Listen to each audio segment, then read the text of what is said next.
Thank you, Mr. Paulus. Mr. Dubé, 7 minutes, please. Merci, Monsieur le Président. For CSC, I had a question about the ion scanner issue that has been before this committee. We had mothers offering mutual support, moms and others testify. There was word of a report that was supposed to come out in January. I don't know if that report exists, or if it is, it just hasn't been made public yet. I don't know if we can get an update on that. Yes, actually, there was a review actually that was conducted to assess the use of ion scanners and their reliability. As part of the review, actually, the validity of the tool was confirmed, and we identified areas that required enhancements. There was a bulletin actually that was issued in October of 2017. As you know, the ion scanner is only one piece of information. So it's to actually be able to detect trace amounts of drugs. Even if you test positive on the ion scanner, then there has to be another assessment. I understand that. I apologize for interrupting, but my time is limited. But I'm a little confused by that response, because the bulletin is in October, and you're saying that there's now, the review has determined the validity. Is there a report that we can have access to that would demonstrate that? Because that's what I was referred to by the minister in his response to a petition I tabled in the House. What I have is that was a recommendation that was made by the the Office of the Correctional Investigator, and a letter has been provided to his office, again outlining what the review, what the results of the review were. So can there be an undertaking to provide those results to the committee? Yes, absolutely. Thank you. L'autre question que j'avais concerne l'isolement cellulaire et le projet de loi C-56. Le gouvernement a décidé d'aller de l'avant en appel en Colombie-Britannique concernant la décision. Je comprends évidemment que vous ne pouvez pas commenter la litige en tant que telle, mais est-ce que le département songe à modifier l'approche législative, ou est-ce que vous êtes au courant si le projet de loi, on va attendre avant de le débattre en Chambre? C'est peut-être pas vous qui étiez en mesure de répondre à ça. I'll take a stab at it. I think in consultation with the correctional services, the government determined that as a result of essentially the two decisions, one in Ontario and one in BC, the requirement to clarify, because in some ways the decisions take different, the two court decisions take different positions. So that's the basis of the decision to make the appeal.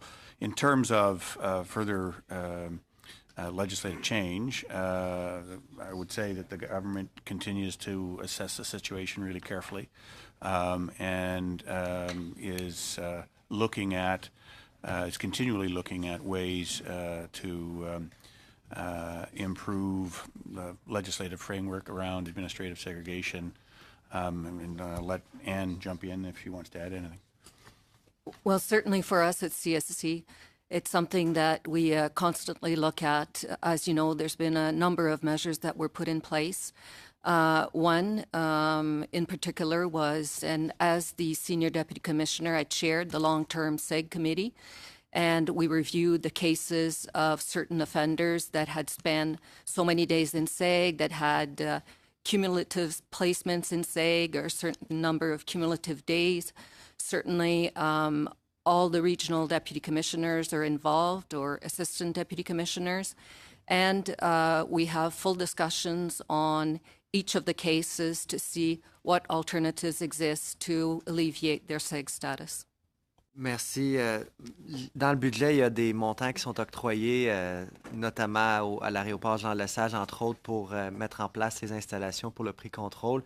Je ne sais pas si c'est vous, M. Brown, qui pouvez me répondre, ou peut-être les gens des agences des services frontaliers, mais est-ce que cet argent-là sont les sommes complètes nécessaires pour mettre en place ces installations? Est-ce qu'on va demander aux autorités des aéroports de fournir une partie de la facture, de payer une partie de la facture? So the way it's currently structured right now for pre-clearance is that it's a cost recovered kind of situation. So if the airports want to pursue a pre-clearance approach, then they have to pay for those services. in that case, what's there is money in the budget that appeared in the budget. What's that money for then? In terms of us, it's to actually implement the agreement in terms of what we would have to do for all of the training and the expansion of pre-clearance into the other modes. So currently, pre-clearance is in air mode, and it has been for over 50 years. This expands it to land, rail, and marine. And so for us, it's about getting ready for that expansion of how we would pursue pre-clearance opportunities in these other modes. Okay, thank you.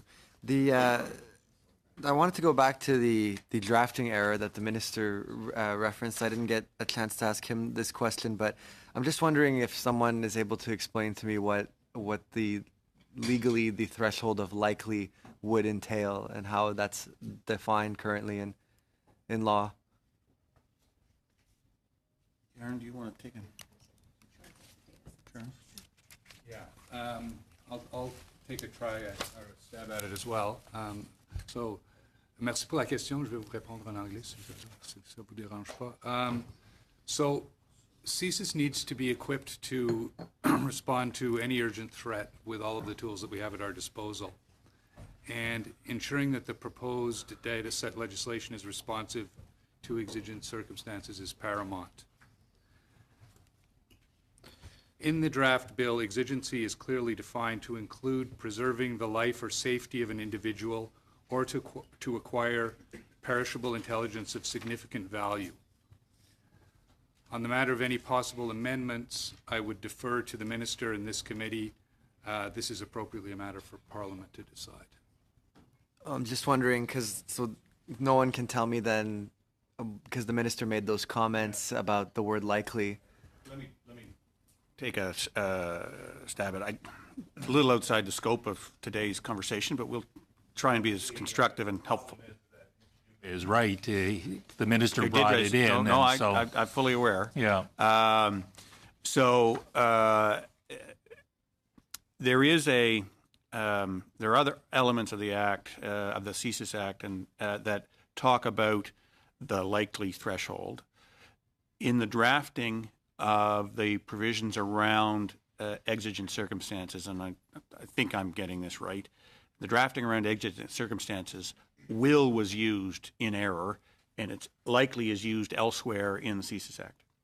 And it's for similar circumstances. And so I think it's a well understood threshold. We can provide more information to the committee to explain the difference between the will and likely threshold. The problem is if it stays at the will threshold, it's impossible to use because will requires 100% certainty, as the minister described. Okay, thank you, Mr. Dubé. And I think, I think